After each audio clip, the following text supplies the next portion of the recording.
Ayan po, titignan po natin ngayon.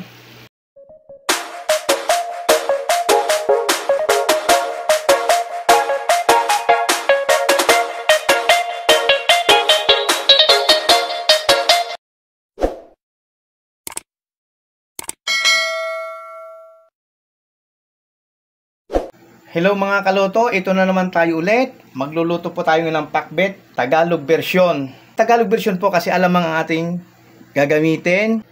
Ito pa ang bawang, sibuyas, kamatis at alamang.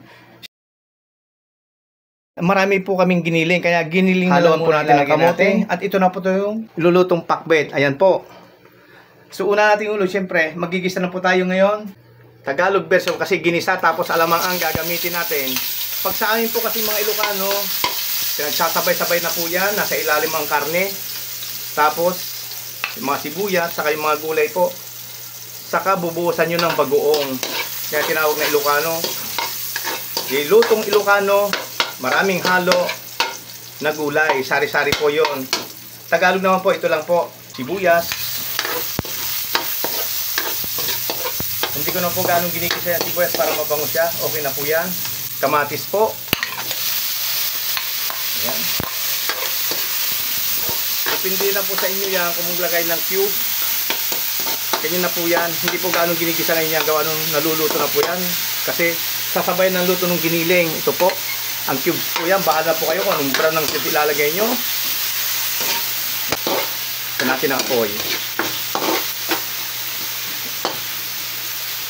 So, abang ginigisa natin, ilalagay natin itong karne muna, giniling. Yan po, giniling yan. Kasi marami po kayong giniling, kaya giniling na po ang aming nilagay.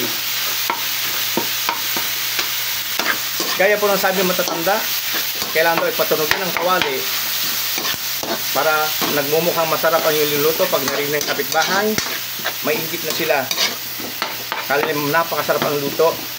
So, ayan po, lalagay muna natin itong alamang po.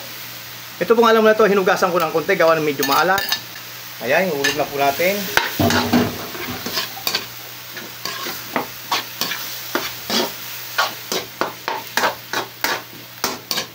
So, takpan muna natin yan. At ating lutuin muna ng konti. So, ayan po. Mamaya po natin balikan pagka mabango na. So, ilalagay natin ngayon yung kamote. Bago natin balikan mamaya. So, medyo luto na po yung karne niyan. Lalagyan po natin yung kamote. Tapos, ang pagsasabaw po niyan ay kunti lang po. Sa pakbet, kailangan kunti lang sabaw. Yan po. Lambutin po natin ng konti ito. Tatakpan na natin ulit. At pakukulan na ulit. At panghuli po yan kasi yung kamote po mas matigas. Buksan na po natin. Mukhang masarap na po. Dumidilaw na yung, ayan, dilaw na po yung kamote. So, ibig sabihin niya, medyo luto na. Ganyan lang po karami ang sabaw. Po, ihulog na po natin yan. Ganyan lang po karami ang sabaw. Pwede na. So, pagkalagay po natin yan, tikman po natin ulit. Baka po matabang. Kasi kung minsan, tumatabang po yan, gawa ng tubig po ng gulay na nakakapit pa dyan. So, ayan na po. Titikman po natin.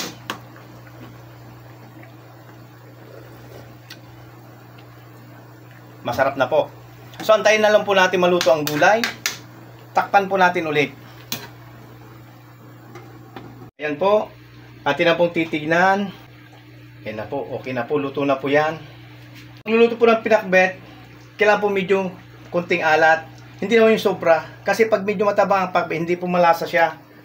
Lalagyan na po natin ng pangpabango. Ayan po. Ang 3 sili. Na nagmula po sa Encantadia. Diyan! Luto na po ang ating ulam na pakbet. So, ganyan lang po karami ang sabaw na ating pinakbet. Lalagyan mo po matabang, lalagyan mo ng patis. Mas maganda kasi talaga yung medyo maalat ng konti. Hindi naman yung sobra-sobra. Kasi ang pagluluto ng pakbet, may dating talaga pag medyo maalat lang. Ayan po, tapos na po ang ating pagluluto. Tayo po ay kakain na.